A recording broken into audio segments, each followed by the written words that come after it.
कि वे विदेशी नागरिक जो कोविड-19 की वजह से भारत में फंसे हुए हैं और जिनका वीज़ा एक्सपायर हो गया है या होने वाला है, उनके आवेदन देने पर वीज़ा की अवधि 3 मई 2020 तक निःशुल्क बढ़ाई जाएगी और उन पर किसी तरह की ओवरस्टे पेनल्टी भी नहीं लगाई जाएगी। अगर विदेशी नागरिकों को ओवरस्टे की वजह से एग्जिट परमिट की आवश्यकता है तो वे 3 मई 2020 तक आवेदन दे सकते हैं। ये एग्जिट परमिट भी उन्हें निःशुल्क दिया जाएगा और 17/5/2020 तक का ग्रेस पीरियड भी दिया जाएगा। यह भारत सरकार द्वारा लॉकडाउन की वजह से फंसे हुए सभी विदेशी नागरिकों के लिए एक सद्भावना का संकेत है। जहां तक आवश्यक वस्तुओं और सेवाओं की स्थिति है, वो संतोषजनक है। लोगों की समस्याओं का निदान करने के लिए सभी राज्य सरकारों और केंद्र शासित प्रदेशों ने कंट्रोल रूम और हेल्पलाइंस स्थापित कर दिए हैं। सभी राज्यों ने आपदा प्रबंधन के लिए स्टेट इमरजेंसी ऑपरेशन सेंटर्स और डिस्ट्रिक्ट इमरजेंसी ऑपरेशन सेंटर्स को भी क्रियान्वित किया है। इनकी डिटेल्स भी गृह मंत्रालय की वेबसाइट पर उपलब्ध हैं। श्रम एवं रोजगार मंत्रालय ने भी संपूर्ण देश में मजदूरों के लिए 20 शिकायत केंद्र स्थापित किए हैं। गृह मंत्रालय का कंट्रोल रूम भी 24/7 अपनी सेवाएं प्रदान कर रहा है। हमारी नई टोल फ्री हेल्पलाइंस 1930 और 1944 पर भी लोगों की समस्याओं का निदान किया जा रहा है। इसके अलावा आज देश के 29 राज्यों और केंद्र शासित प्रदेशों में सिंगल इमरजेंसी रिस्पांस नंबर 112 अपनी सेवाएं प्रदान कर रहा है। इस नंबर से कोई भी पीड़ित व्यक्ति पुलिस, अग्निशमन या एम्बुलेंस सेवा के लिए संपर्क कर सकता है। इस सेवा को आप 112 इंडिया मोबाइल ऐप द्वारा भी इस्तेमाल कर सकते हैं। ये आपातकालीन सेवा लोकेशन बेस्ड ट्रैकिंग या जीपीएस की मदद से पीड़ित व्यक्ति की लोकेशन को ट्रैक करते हुए अतिशीघ्र सेवा प्रदान कर सकती है। कोविड-19 के दौरान लॉकडाउन में, आपातकालीन स्थिति में, इमरजेंसी में लोगों ने इस प्रणाली का काफ़ी उपयोग किया है। गर्भवती महिलाओं ने, बुजुर्गों ने, दिव्यांगजनों ने 112 का इस्तेमाल करते हुए सहायता पाई है। कोविड संबंधी कॉल्स को भी 112 अपनी सेवाएं दे रहा है। हमारी आशा ये है कि इन सब सेवाओं के द्वारा लॉकडाउन पीरियड में हम आपकी समस्याओं को सुलझा पाएंगे। धन्यवाद। धन्यवाद। Health ministry. माननीय स्वास्थ्य मंत्री जी ने कल दिल्ली के लेफ्टिनेंट गवर्नर साहब, दिल्ली के स्वास्थ्य मंत्री और दिल्ली में स्थित सभी हॉस्पिटल्स के सुप्रिंटेंडेंट के साथ एक वीडियो कॉन्फ्रेंस के जरिए बातचीत की, जिसमें उन्होंने हॉस्पिटल से क्रिटिकल नॉन कोविड पेशेंट्स को इक्वल कंपैशन के साथ अटेंड करने के बारे में बताया। उन्होंने कहा कि हॉस्पिटल्स को वॉलंटरी ब्लड डोनर्स को बढ़ावा देते हुए ट्रांसफ्यूजन के लिए सफिशिएंट ब्लड स्टॉक बनाए रखना चाहिए। इसी तरीके से इंडियन रेड क्रॉस सोसाइटी की मदद से किए जाने वाले मोबाइल ब्लड कलेक्शन सर्विसेज का भी उपयोग करना चाहिए। अब तक का डिटेल डेटा अगर हम देखें तो देश में 1992 लोग क्योर हो चुके हैं, जिसके द्वारा अगर हम देखें तो हमारी overall cure percentage is something around 13.85%। कल से टोटल 991 एडिशनल पॉजिटिव केसेस आए हैं, which takes our confirmed cases to 14,378 cases. Last 24 hours में 43 न्यू डेथ्स भी रिपोर्ट हुई हैं, taking our total death toll to 480 deaths. आज मैं आप लोगों की दृष्टि में लाना चाहूँगा कि स्टेट लेवल पर, डिस्ट्रिक्ट लेवल पर किए हुए कार्यों के द्वारा हमें अच्छे रिजल्ट्स भी काफ़ी हद तक मिलने लगे हैं, जिसके तहत 23 राज्यों में 47 जिलों में हमने एक पॉजिटिव ट्रेंड नोट किया है, जिसमें कि इससे पहले मैंने बताया कि माहे इन पुडुचेरी, उसके साथ साथ कोडगु इन कर्नाटका में भी पिछले 28 दिनों से एक पॉजिटिव केस नहीं आया है। ये वह डिस्ट्रिक्ट थे जहां पर इससे पहले पॉजिटिव केस आए थे। 23 जिलों में, 23 स्टेट्स में 45 अदर डिस्ट्रिक्ट है जहां पर भी पिछले 14 दिनों से कोई भी नया केस रिपोर्ट नहीं हुआ है। इससे पहले जिन जिलों के बारे में मैंने आपको बताया था, उन जिलों के अलावा 22 नए डिस्ट्रिक्ट्स 12 स्टेट्स में ऐसे आए हैं जहां पर कि पिछले 14 दिनों से कोई केस रिपोर्ट नहीं हुआ है। मैं आप लोगों की दृष्टि में लाना चाहूँगा, इन जिलों में है बिहार से लखीसराय, गोपालगंज और भागलपुर, उदयपुर और धौलपुर राजस्थान से, पुलवामा जम्मू कश्मीर में, तोबल इन मणिपुर, चित्रदुर्गा कर्नाटका में, होशियारपुर पंजाब में, रोहतक और चरखी दादरी हरियाणा में, लोहित अरुणाचल प्रदेश में, भरदक पुरी उड़ीसा में, करीमगंज, गोलाघाट, कामरूप रूरल, नालबारी और साउथ सलमारा असम से, जलपाईगुड़ी और कलिम्पोंग वेस्ट बंगाल से, विशाखापट्टनम आंध्र प्रदेश से। अगर इसी तरीके से जिला स्थाई पर कंटेनमेंट स्ट्रैटेजी और लॉकडाउन पर हम काम करते रहें तो हमें लगता है कि हमें इसी तरह के पॉजिटिव रिजल्ट्स आते रहेंगे। इससे लिंक्ड फैक्ट है कि 3 ऐसे जिले जिसमें पहले 14 दिन तक केस नहीं आए थे, वहाँ पर पॉजिटिव केस भी रिपोर्ट हुए हैं। वह है पटना बिहार में, नादिया वेस्ट बंगाल में और पानीपत इन हरियाणा, जहाँ पर कि कुछ पॉजिटिव केस आए हैं। यह पॉइंट मैं आप लोगों की दृष्टि में इसलिए लाना चाहता हूँ कि यह एक लड़ाई है, यह एक बैटल है जिसमें हमें day to day continued vigil पे रहना पड़ेगा, तभी हम इस लड़ाई से जीत सकते हैं। डेथ का जो डिटेल्स आई थी, अगर हम उसको एनालाइज करें तो हमने देखा है कि हमारे देश में मॉर्टेलिटी करीब 3.3% पाई गई है, जिसमें अगर एज वाइज एनालिसिस करें तो पाते हैं कि 0 to 45 ईयर्स एज ग्रुप में 14.4% ऑफ पीपल वहाँ पर डेथ नोट की गई है, 45 to 60% में 10.3%, 60 to 75 में 33.1% और 75 ईयर्स एंड अबव में 42.2%। तो यानी कि हम देखते हैं कि 75.3% केसेस जो हैं वह 60 प्लस उम्र के लोगों में डेथ नोट की गई है। इसी तरीके से कोमॉर्बिड कंडीशंस के बेसिस पे एनालाइज करें तो हम देखते हैं कि 83% केसेस में कोमॉर्बिडिटीज भी पाई गई हैं। यह मैं आप लोगों की दृष्टि में इसलिए लाना चाहता हूं क्योंकि इससे पता लगता है कि एल्डरली पीपल और पीपल विद कोमॉर्बिडिटीज वह हाई रिस्क केसेस में आते हैं। आज लॉकडाउन और सोशल डिस्टेंसिंग के बारे में जब हम बात करते हैं तो हर आदमी को सोशल डिस्टेंसिंग को फॉलो करना है, क्योंकि उसके घर में अगर कोई बुजुर्ग भी है तो उसके द्वारा उनको भी इन्फेक्शन पास होने का खतरा हो सकता है। इसके साथ ही जैसे मैंने आपको बताया कि 14,378 पॉजिटिव केसेस जो आए हैं उसमें से 4,291 लगभग 29.8% केसेस निजामुद्दीन मरकज क्लस्टर से सिंगल सोर्स से संबंधित पाए गए हैं, जिससे 23 स्टेट्स और यूनियन टेरिटरी से इससे रिलेटेड केसेस पाए गए। मुख्यतः तमिलनाडु, दिल्ली, तेलंगाना, उत्तर प्रदेश और आंध्र प्रदेश जैसी हाई डिजीज बर्डन स्टेट्स में, जो कि top 10 states in terms of case loads हैं, वहाँ पर इस पर्टिकुलर इंसिडेंट से रिलेटेड केसेस पाए गए हैं।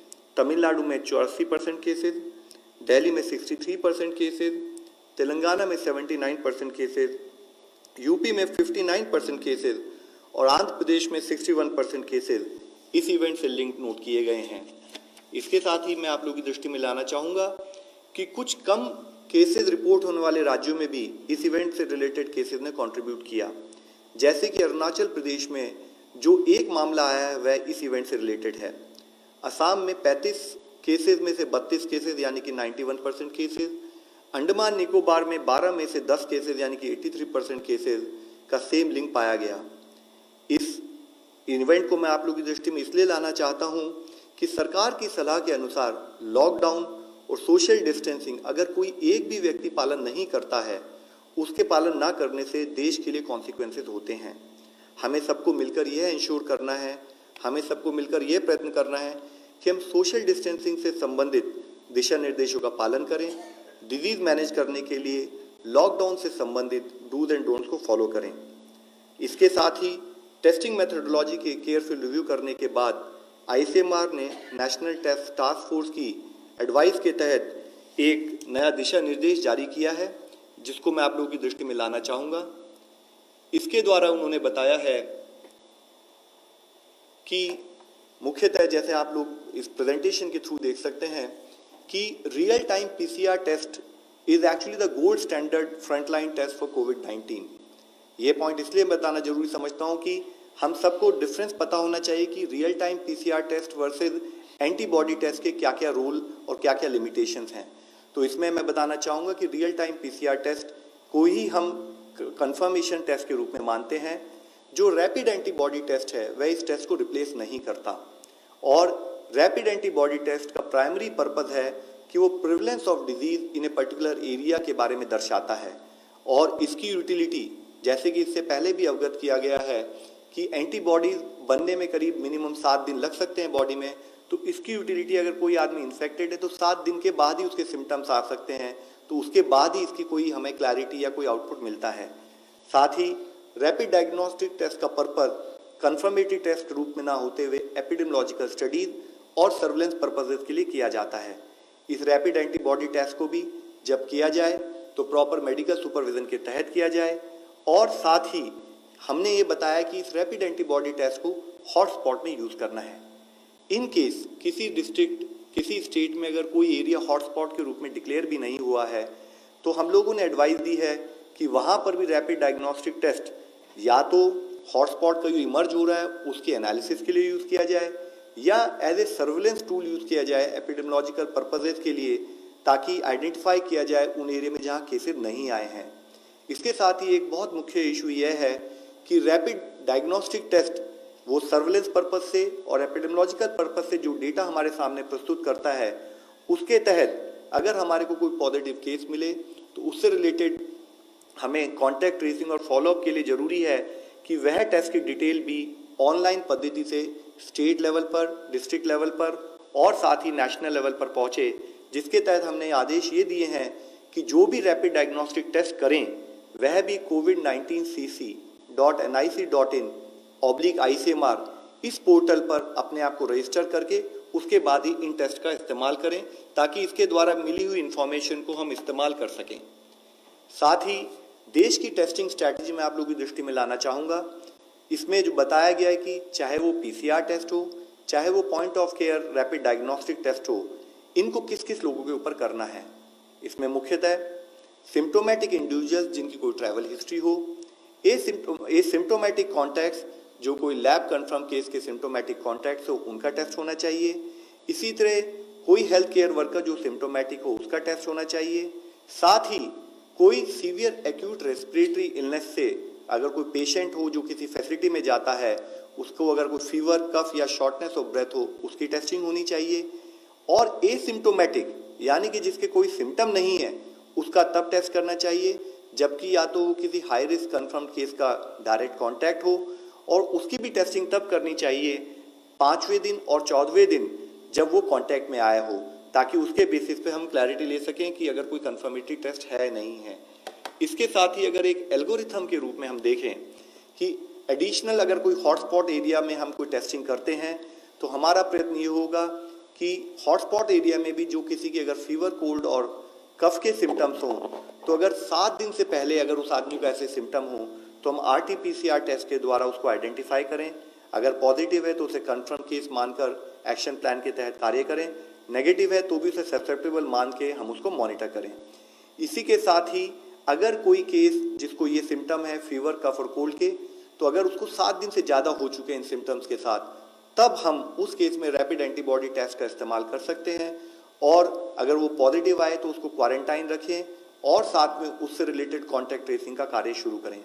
इसके साथ ही अगर वो नेगेटिव आए तो क्योंकि इससे 100% कंफर्मेशन उस टाइम तक नहीं मिला तो वो इसको 14 दिन यानी कि 7+7 उस दिनों तक मॉनिटर करें, और अगर कोई क्लिनिकल सस्पिशन हो क्लिनिशियन के लेवल पर एनालिसिस करके जरूरत पड़े तो पीसीआर टेस्ट भी करें। साथ ही जैसे हमने कल डिस्कस किया था, आज जो भी हमारे रिजल्ट आ रहे हैं उनके पीछे मुख्यतः फील्ड लेवल पर जो हमारे कोविड के जो योद्धा हैं, कोविड के जो कंसर्न एम्प्लॉयज़ हैं जो मिलके काम कर रहे हैं, उसी का रिजल्ट हम लोग देख पा रहे हैं। इससे पहले हम लोगों ने आगरा और दिल्ली और एम्स वगैरह के बारे में बात की थी कि कैसे कोविड डेडिकेटेड हॉस्पिटल बनाए जा रहे हैं। आज मैं आप लोगों की दृष्टि में लाना चाहूँगा कि कैसे केरला का एक जिला कासरगोड में इस तरीके से कंटिन्यूड एफर्ट करते हुए जो हमारी क्लस्टर कंटेनमेंट स्ट्रैटेजीज हैं उनको इस्तेमाल करते हुए कैसे अच्छे रिजल्ट हमें दिखाई दे रहे हैं। उसके तहत अगर आप देखें तो इस जिले में 168 टोटल पॉजिटिव केसेस आए, जिसमें से 113 केस 113 केस ऑलरेडी क्योर हो चुके हैं। और सबसे पॉजिटिव बात है, क्लिनिकल मैनेजमेंट पर फोकस करते हुए जिले में एक भी डेथ रिपोर्ट नहीं हुई है। आज 55 एक्टिव केसेस है जिनको भी प्रॉपरली क्लिनिकली मॉनिटर किया जा रहा है। साथ ही अगर आप देखें इन टर्म्स ऑफ इसके क्या चैलेंजेस थे जिले के, तो वहां पर अब्रॉड पॉपुलेशन अराउंड 15.38% थी। थर्ड केस जो इंडिया में रिपोर्ट हुआ उसकी चाइना से ट्रैवल हिस्ट्री थी, उसको जिले में कंटेन किया गया, मॉनिटर किया गया। सेकेंड वेव जब 16 मार्च से वेस्ट एशिया से जो इस जिले के रहने वाले लोग लौटे तो उसकी वजह से सडन स्पर्ट इन केसेस वहां पर नोट किया गया। काफ़ी चैलेंजेस थे। चैलेंजेस के रूप में देखें तो एक बॉर्डर डिस्ट्रिक्ट था, स्टेट कैपिटल से दूर था, जोग्राफिकली डिस्टेंट था मेजर टाउन से। साथ में इतने सारे लोग एन मास जब लौटे विदेशों से जो एक्सपैट्रिएट, तो वो किसी एयरपोर्ट पर आए, किसी एयरपोर्ट से डिफरेंट मेथोडोलॉजी से ट्रैवल करके रेल से रूट से वो जिले में पहुंचे, तो उससे संबंधित कॉन्टैक्ट ट्रेसिंग उन सब केसेस में एक बहुत बड़ा चैलेंज भी था। इसके साथ ही अगर हम देखें कि क्या स्ट्रैटेजिक अप्रोच जिले ने ली, तो सबसे पहले स्टेट गवर्नमेंट की तरफ से एक सीनियर ऑफिसर को वहां पर स्पेशल ऑफिसर के रूप में अपॉइंट किया गया ताकि वो जिला एडमिनिस्ट्रेशन के साथ जिले के जितने भी विभिन्न अंग हैं उनको कोऑर्डिनेट करके उनके साथ काम कर सके। उन्होंने लैब के ऊपर फोकस किया, उन्होंने हॉस्पिटल बनाने पर फोकस किया, और उसके रूप में देखें तो जैसे कि हमारा क्लस्टर कंटेनमेंट स्ट्रैटेजी है, तो उन्होंने उससे संबंधित इंसिडेंट कमांडर्स बनाए, होम क्वारंटाइन किया उन लोगों को जिनकी ट्रैवल हिस्ट्री थी। साथ ही एक सोशल डिस्टेंसिंग के ऊपर एक आईसी कैंपेन जिले में लॉन्च की गई जिसको ब्रेक द चेन नाम दिया गया। सारे जितने भी हमारे क्लस्टर के रेड कलर में जो हमने कंटेनमेंट जोन बनाई उनको आइडेंटिफाई किया गया। ड्रोन का इस्तेमाल किया गया टेक्नोलॉजी के रूप में, 7 ड्रोन को एम्प्लॉय करके सर्वेलेंस के लिए यूज़ किया गया। और जितने भी होम क्वारंटाइन के केसेस थे उनको जियो स्पेशल मेथोडोलॉजी की तरह से ट्रैक कर दिया गया ताकि लोग होम क्वारंटाइन को फॉलो कर रहे हैं नहीं कर रहे हैं। इन सब चीज़ों को करते हुए इसेंशियल कमोडिटीज़ की किसी भी तरह से कमी ना हो उसके ऊपर भी जिला लेवल पर फोकस किया गया। इसके साथ ही अगर आप देखें तो जितने हमारे पॉजिटिव केसेस आए उससे संबंधित 17,373 जो प्राइमरी और सेकेंडरी कॉन्टैक्ट थे उनको ट्रेस किया गया, उनको क्वारंटाइन किया गया। डेली सैंपल्स पर फोकस किया गया, टेस्टिंग लैब स्टार्ट की गई, कोविड केयर सेंटर बनाए गए जिसमें 709 बेड थे, और साथ ही जितने भी प्राइमरी सेकेंडरी और हाई रिस्क कॉन्टैक्ट थे उनको आइसोलेशन सेंटर्स में ले जाकर उनको प्रॉपर्ली मॉनिटर किया गया। एक हॉस्पिटल को 200 बेड के हॉस्पिटल को वहाँ पर हमने ऑपरेशनलाइज किया 4 दिन के अंदर, और एक आईसीयू फैसिलिटी भी बनाई। और साथ में हाउस होल्ड सर्वे के लिए जो हमारे फ्रंट लाइन हेल्थ वर्कर्स हैं, आशाज हैं और हेल्थ इंस्पेक्टर्स हैं, उनके द्वारा हाउस टू हाउस सर्वे किया गया। एक केयर फॉर कासरगोड इनिशिएटिव के नाम पर सोशल वेलफेयर रिलेटेड एक्टिविटीज़ उसमें कोई दिक्कत ना हो उसके ऊपर भी कार्य किया गया। फ्री फूड किट्स प्रोवाइड की गई पुअर और माइग्रेंट वर्कर्स को। ब्लैक मार्केटिंग, होर्डिंग और प्राइस राइज को मॉनिटर किया गया। साथ में शेल्टर होम और कम्युनिटी किचन्स के द्वारा वहाँ पर इंश्योर किया गया जो पुअर और डेस्टिट्यूट हैं उनको किसी तरह की परेशानी का सामना ना करना पड़े। इसके साथ ही हेल्थ चेकअप किया गया जितने भी माइग्रेंट और डेस्टिट्यूट से ऑल्टरनेट डे, ताकि उनकी हेल्थ को भी मॉनिटर किया जा सके। जो मेजर एफर्ट रहा वह यह रहा कि जो भी प्राइमरी सेकेंडरी कॉन्टैक्ट्स हैं या हाई रिस्क केसेस हैं जैसे कि 60 साल एंड अबव, उनको स्ट्रेट अवे क्वारंटाइन करके आइसोलेशन सेंटर्स में ले जाया गया ताकि उनको इफेक्टिव मॉनिटर किया जा सके। 100% हाउस होल्ड सर्वे किए गए ताकि समटाइम्स मॉनिटर किए जा सकें। इसेंशियल कमोडिटीज एक बहुत मेजर इंटरवेंशन रहा, और साथ में इफेक्टिव अवेयरनेस कैंपेन जो भी कार्य किया गया वह कम्युनिटी को मिलाकर, कम्युनिटी को जोड़कर किया गया। और मैं आप लोगों को आखिर में यही बताना चाहूँगा कि we really got to know, we got very positive results कि जब लोग ट्रीटमेंट के बाद, क्योर होने के बाद वो अपने घर लौटे। मैं आप लोगों से अंत में यही रिक्वेस्ट करना चाहूँगा, ये एक हमारी कंटिन्यूड बैटल है, इसमें हम सब लोगों को मिलकर काम करना है, सब लोगों को सपोर्ट करना है। यह समस्त सरकार, संपूर्ण समाज, सब लोगों को मिलकर करने वाला एक उद्यम है जिसमें हमें कोई भी आदमी, किसी का भी ऐसा ना हो कि हमें सपोर्ट ना मिले, हमें सबका सपोर्ट मिले और हम इस बैटल में जीत के इस देश की तरफ से एक सक्सेसफुल एग्जाम्पल दुनिया के सामने रखें। धन्यवाद। धन्यवाद। ICMR के लिए क्वेश्चन है, online question. What is the demonstration study that ICMR is doing for HCQ? Is it a randomized controlled trial? If not, what is the design? ये जो हाइड्रोक्सीक्लोरोक्विन की स्टडी है ये ऑब्जर्वेशनल यानी कोहर्ट है, ये कोई ट्रायल तो कर नहीं रहे हैं। क्योंकि ट्रायल करने के लिए जो बेस चाहिए वो उतना एविडेंस बेस हम ले नहीं पा रहे हैं। इसमें तकरीबन 480 पेशेंट्स एनरोल होंगे। ये 8 हफ्ता चलेगी। ऐसे अंदाज है कि वो शायद उसको 2 महीने का 2.5 महीने का टाइम तो लगेगा ही।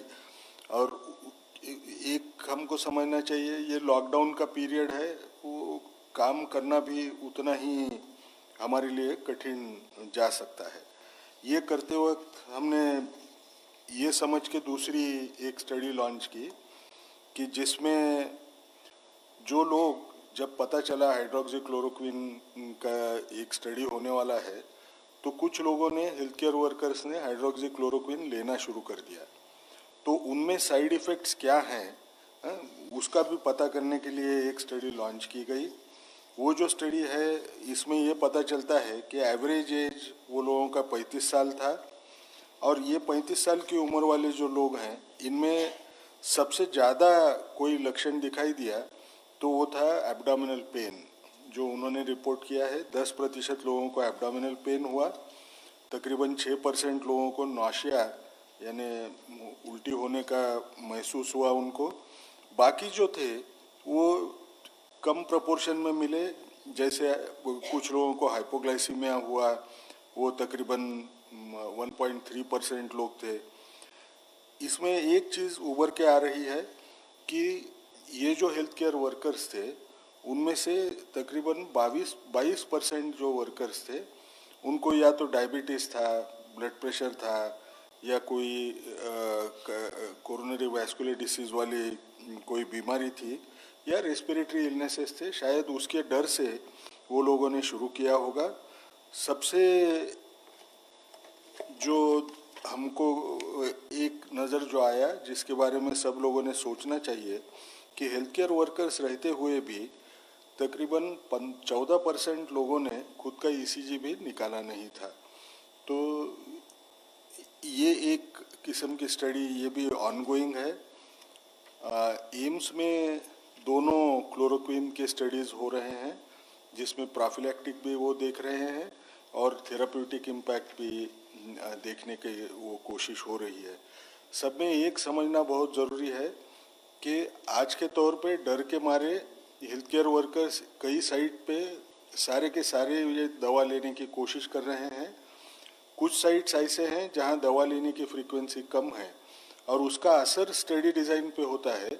हम लोगों को स्टडी करने के लिए दोनों होमोजेनियस पॉपुलेशन वहाँ जो मिलना है, वो हमको मिलने में थोड़ी सी दिक्कत आ रही है। Sneha, CNN News. I'm Sneha from CNN. My question, one to Dr. Ganga Khetkar and the second one to Mr. Love Agarwal. Dr. Ganga Khetkar, to you first. Can you tell us what's really happening as far as Remdesivir is concerned? Is there any possibility of any sort of a trial or any observational study in India if at all we end up producing this domestically? And to Mr. Agarwal, I want to ask you, there are several hospitals in the country, I know of 2 at least in Delhi, who are pool testing normal people, normal patients coming in for other things to a hospital, who are non-COVID-19 patients. Is that something that is permitted? Is that something that is allowed? Gangaram is doing it, Max Hospital is doing it. ये remdesivir जो है, ये दवा, ये virus जो बच्चे पैदा करता है, उस वक्त एक RDRP करके उसको एंजाइम लगता है, जीन है, वो पॉलीमरेज एंजाइम होता है, उसके ऊपर असर करता है। इसकी वजह से ऐसे लगा कि वो इबोला में काम जितना करता है वो शायद इधर भी काम करेगा, इसलिए स्टडीज़ हुए।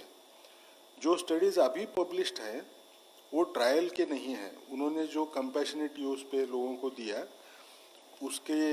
उसका पूरा डेटा इकट्ठा करके उन्होंने उनका ये निर्णय उनको दिखा कि 68% लोगों में ऑक्सीजन डिमांड ये कम हो जाती है।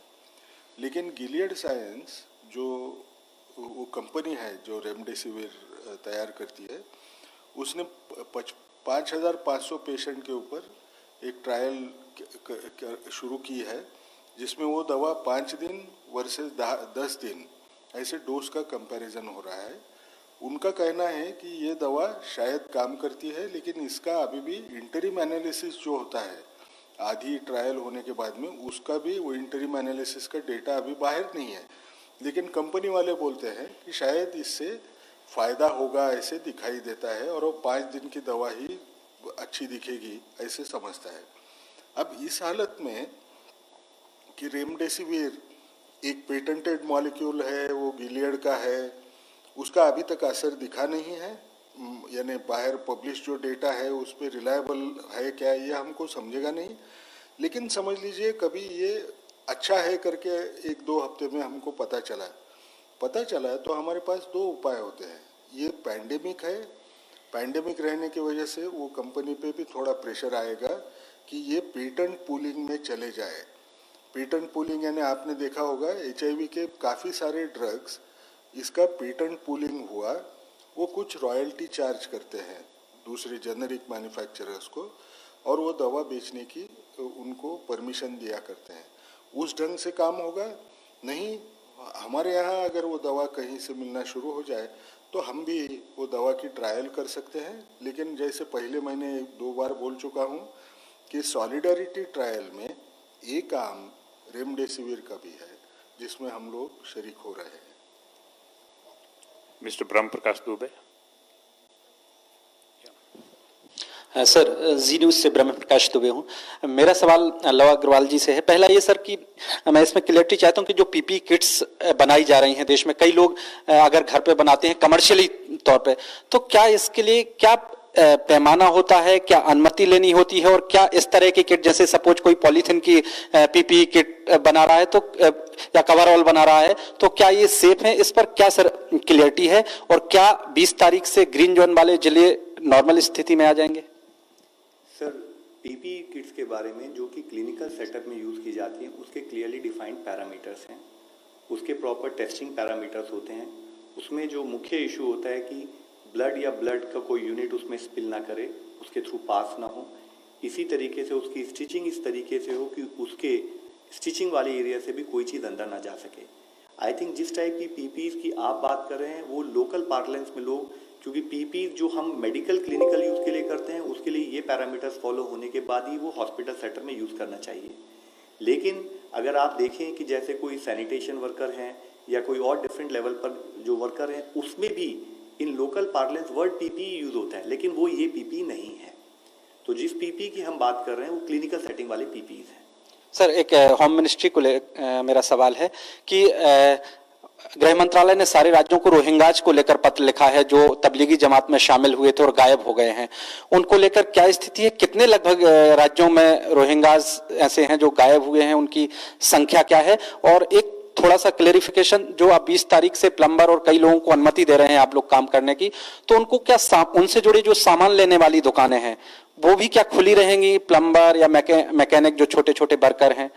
दुबे जी, 2 चीज़ें मैं क्लियर कर दूं यहाँ पे। रोहिंग्या के इशू के साथ जो भी मीडिया रिपोर्ट्स आ रही हैं, आई थिंक जानकारी अगर देनी होगी तो गृह मंत्रालय की तरफ से स्पष्टीकरण आ जाएगा। और जहाँ तक 20 तारीख की बात है, कल ये क्वेश्चन और भी आया है ऑनलाइन पे, हम इसको कल 19 तारीख है, इसको क्लियर कर देंगे। Last question, Neelu Ranjan please. Sir, ये टोटल नंबर जो तबलीगी जमात के जो संक्रमित व्यक्ति हैं उनका बता दीजिए। और दूसरा सवाल ये है गृह मंत्रालय से कि आखिर उनको ढूंढने में पुलिस विफल क्यों हो रही है, और खासतौर पे दिल्ली की पुलिस जो गृह मंत्रालय के अधीन है वो साध को अभी तक नहीं ढूंढ पाई। उनको क्वारंटाइन करना कितना जरूरी है सब जानते हैं, आप डेली बोलते हैं क्वारंटाइन होना चाहिए, और तबलीगों को ढूंढने में पुलिस बिल्कुल विफल हो रही है। सर, मैंने इससे पहले आपको नंबर बताया था, 4291 cases link with the event are noted. पहले भी आपको मुद्दे पे जानकारी दे दी गई है कि कितने लोगों को क्वारंटाइन किया गया है, चाहे वे स्थानीय कोविड अफेक्टेड लोग थे या उनके संपर्क में आए लोग थे। करीब 40,000 ऐसे लोगों को क्वारंटाइन कर दिया गया था। और जैसा धतवालिया जी ने बताया, बाकी डिटेल्स जो लॉकडाउन से संबंधित है वो आपके साथ कल डिटेल में शेयर करेंगे। Thank you friends, thank you very much.